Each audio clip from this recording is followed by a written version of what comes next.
Позже, в 21 час, Алена Аленова «Представи время для всего советского народа». И в 10 часов вечера Катерина Закладна снимается в «Секретном агенте» Анастасии Романовой, секретном агенте номер 1 в мире. Теперь же новости в 8 часов вечера представили Алексей Аленов и Татьяна Иванова.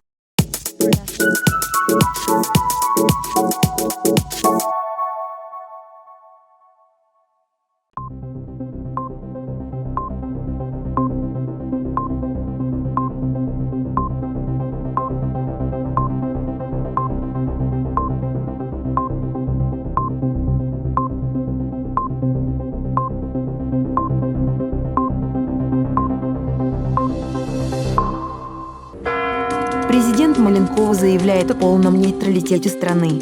Это часть ее планов по улучшению страны, в то же время предотвращая замедление прогресса. Ее планы были недавно воплощены в жизнь после голосования 645 422-45 по осуществлению новой внешней политики нейтралитета и изоляционизма. Это происходит после усиления напряженности на планете Б-78, а также после появления контролируемой нацией Нигматы, управляемой роботами ИИ. Однако все обычные действия, такие как торговля и тому подобное с другими странами, все еще будут продолжаться, хотя и в ограниченном состоянии по всей Вселенной.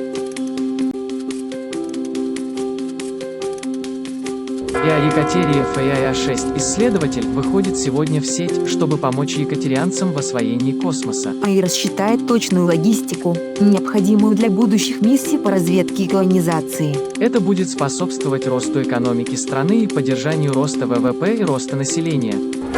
Также в программе Берни Сандерс побеждает на сессии Демократической партии, укрепляя свой статус лидера Демократической партии. Это происходит после того, как схожие результаты на собраниях в Айове и Нью-Гэмпшире, возможно, ставят Сандерса на поле зрения против действующего Дональда Трампа.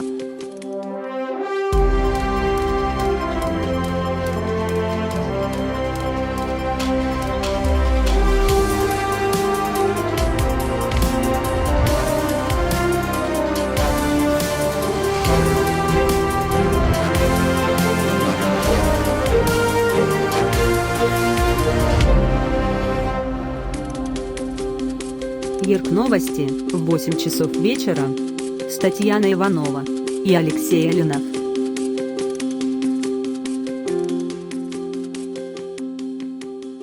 Добрый вечер. Президент Маленкова объявила, что страна будет двигаться к более изоляционистскому и более нейтральному состоянию в отношении глобальных геополитических дел.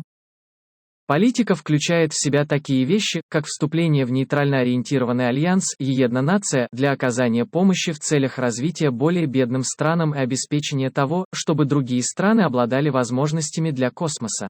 Другая политика включает экономическую политику страны, и один размер подходит всем, чтобы все страны могли торговать с Екатерией, не сталкиваясь с проблемами в денежном обмене. Налогово-бюджетная политика страны также будет обновлена, чтобы позволить относительно легкому международному и местному обмену информацией с обеими сторонами. Верховный Совет проголосовал за эти новые наборы изоляционистской политики, которая все еще принесет им пользу. 645 422-45 оползневым голосованием. Вот Мария Александрова. Верховный Совет и Голубой офис договорились о знаменательном законопроекте, направленном на дальнейшее продвижение страны к изоляционизму и нейтралитету. Давайте посмотрим на голосование Верховного Совета.